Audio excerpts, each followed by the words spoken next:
छोट्या मुलांची सगळ्यात आवडती व्यक्ती कोण असेल तर ती म्हणजे आत्या. तसंच आमच्या बाबतीतही आहे, कारण की आत्याकडे जायचं असल्यावर आमची खुशी एवढी डबल होते, कारण की तिथे गेल्यानंतर खूप मजा वगैरे करायला भेटते. तसंच आजही होता संडे, तर मग सकाळी सकाळी पटकन आवरून निघलो. आणि मेन म्हणजे आमच्या आत्याही पुण्यातच राहतात, त्यामुळे जेव्हा कधी आठवण येईल तेव्हा आम्ही लगेच निघतो. तर आज संडे होता, तर मग इथे सकाळी पटकन आवरून घेतलं आणि जायला निघलो. तर हा आहे त्यांच्या आर्मी कॅम्पचा रोड. आर्मी कॅम्पमध्ये गेल्यावर ना जी काय फिलिंग्ज असते ना, खरंच ती काहीतरी खूपच वेगळी असते, कारण की एवढी सगळी क्लिनिंग आणि भरपूर सगळा मोकळा स्पेस आणि मुलांना खेळायलाही खूप सगळ्या ॲक्टिव्हिटी असतात, त्यामुळे दिवस कसा जातो तेही काही समजतही नाही. त्यामुळे खूप छान वाटतं.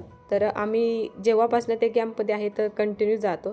तर गेल्यानंतर मुलांची खुशी, शिवांश श्रेयांश येणार आहे म्हणलो, त्यांची सगळ्यांची खुशी डबल होते, कारण की त्यांचाही दिवस कसा जातो समजतही नाही.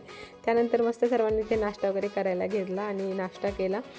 तर त्यानंतर इथे आमची बच्ची पाटी ते मनी माऊसोबत खेळायला एवढे बिझी होते, कारण की त्यांना खूप जास्त ती मनी माऊ आवडली होती.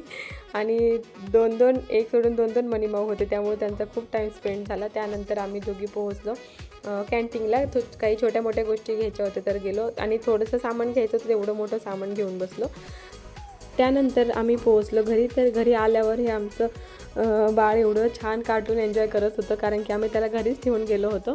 तर त्याला दादाने इथे मस्त हेडफोन वगैरे लावून देऊन असं कार्टून बघायचं काम चालू होतं. तर तो हे कार्टून बघत होता, तोपर्यंत आम्ही स्वयंपाकाच्या तयारीला लागलो.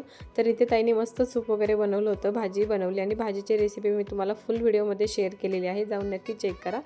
आणि असा संपवला आजचा दिवस. कसा वाटला मिनी ब्लॉग कमेंट करून नक्की सांगा, आणि हो, सबस्क्राईब करायलाही विसरू नका. चला भेटूया नेक्स्ट ब्लॉगमध्ये, तोपर्यंत बाय.